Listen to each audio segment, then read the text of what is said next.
Hey, how are you guys doing? Welcome to another episode of Fridays Are For Friends. I'm here with an amazing artist, Lánre.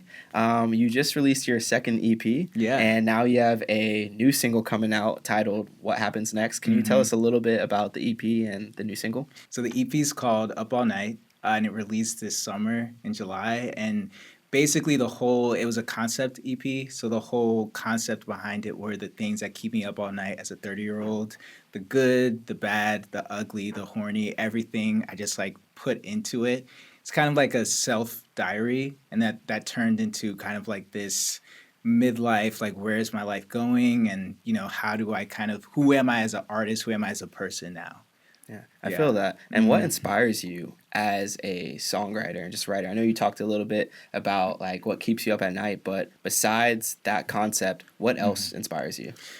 Man, people really inspire. I know that's like kind of a basic answer, but like I since I was little, I've kind of been someone who is very observant. Like I observe people. Like I was kind of a quiet kid, so I would like constantly be just like taking in information and just how we tick, how we, smile, how we experience joy, how we experience pain. That's always been like so fascinating to me. So like with my songwriting, I kind of like found a way to bottle all that up. And it's like sometimes like songs aren't directly about me. There's something that maybe I care about, but it's like something that I know my best friend experience or my mom experience and like, people I just run into like on the street experience. And it's kind of a real blessing to be a songwriter in that way that can kind of give that back to people and just like, hey, we all have so much more in common than we think. Yeah, Yeah. I 100% agree with that. And it's crazy because the experiences that you just go through in life that you hmm take for granted are often a lot of times the things that have the most like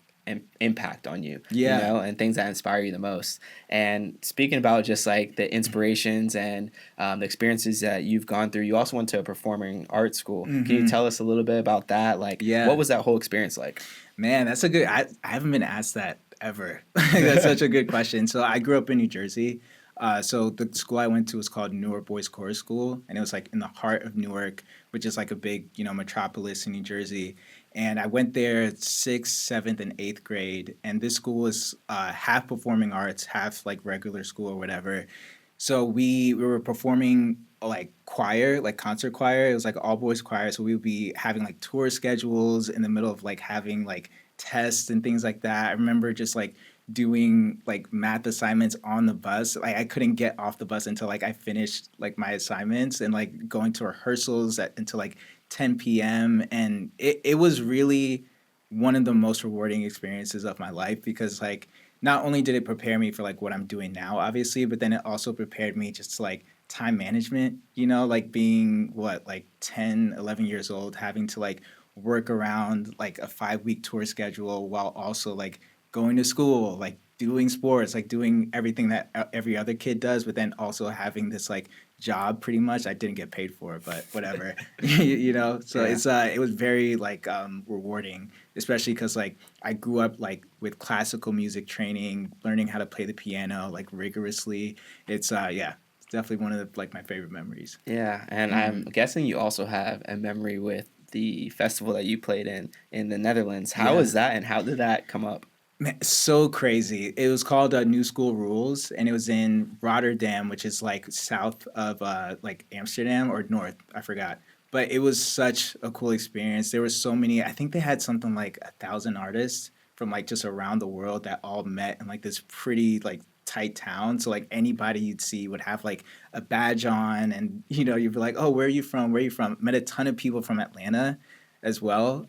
It was just like such a cool experience because out there in Europe in general, there's such like these subcultures of music. The one that's in Rotterdam is very like hip hop R&B focused, which you would never think like somewhere out there, but like they're just so receptive. I always tell people like the live music scene in Europe and in Netherlands especially is so specific. Like my set was like 11 p.m. at night, and I was looking at that. I was like, man, who's gonna be here? Like everybody's like gonna be asleep, and lo and behold, the whole room was packed full of people. I was like one of three artists on the bill that night, and they were all just like eating it up, like asking for the lyrics after. And it's just like, it was such a welcoming experience. And like my first time performing overseas, I was just like okay, I can really do this. And like, there's people like who want to hear new artists like me. And it's a wonderful experience. Yeah, that's amazing, man. Yeah. Thank you. And what's the most valuable lesson you've learned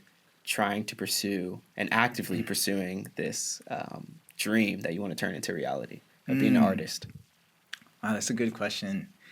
I think the biggest lesson that I've learned is that you're more capable than you think you are, especially when it comes to something that you're passionate about. I think this whole like journey that I've been on the last like 4 to 5 years has like taught me that I have so much resilience and more than I even gave myself credit for. It's kind of one of those things where you're like, you start looking back retrospectively on like your career, college, and things like that. It's like, whoa, like I really am capable when I put my mind to something, especially in like this industry where like it's just a blank slate. You know what I mean? And it's like the probability of you doing well is really low. It's a thankless job.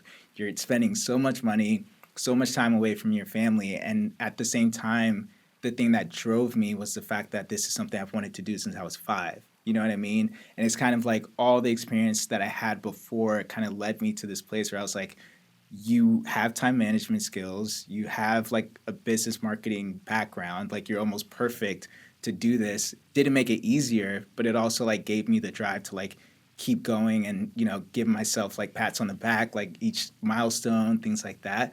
So I think if I were to give advice to anybody, it's just like really find what you're passionate about, something that like keeps you like up at night and stuff, and that is what you're going to start working towards. And it's almost become like automatic. You're just like working towards it. You're not really thinking about you're staying up at 2 a.m. again. You're just like, oh, this is just another day. You know what I mean? Yeah, I feel that. So, what's the proudest moment of this journey? That actually happened maybe like a few weeks ago. So my dad calls me on like a Saturday. He lives in Fort Lauderdale and he's always traveling. So he calls me. I'm like, oh, what's up? Like, what's wrong? Because I know he doesn't just like call me out of nowhere. And he was just like, yeah, I just wanted to like let you know I'm like really, really proud of you. And it sounds like a small thing, but like my dad is like one of the hardest working people I've ever met. Like I feel like that's where I get a lot of my like drive and ambition from. And so he's said it before, but for some reason like it just hit different because like I'm in this place where I'm like starting a new career. I'm like super in entrepreneurship mode, and it's like it's something I didn't know I needed to hear until he said. And he was like, I see so much of myself in you, and like just started like out of nowhere. I'm like, Dad, like what is going on? That has been there's been a lot of things I'm super proud of and like a lot of accomplishments, but it's really when the people who've known you literally since you were born that give you that like reassurance, and it came on a day where I was like really just having a breakdown. I was like, Dad, you have no idea how much I needed to hear you say that like right now. So Yeah, it's crazy how just like the universe will just give you signs like that and affirmations that you are going in the right direction and you should continue what you're doing. And those words, like from, like you said, people have known you since birth and who have raised you and been with you throughout your whole life. They may think it's like small, but it hits you like in a different way, you know? And it honestly like puts an extra battery in your back. And there's nothing like that of just like having that close knit relationship just blossom in that way and someone seeing it blossom. And with 2024 coming to an end, what do you see yourself doing in 2025?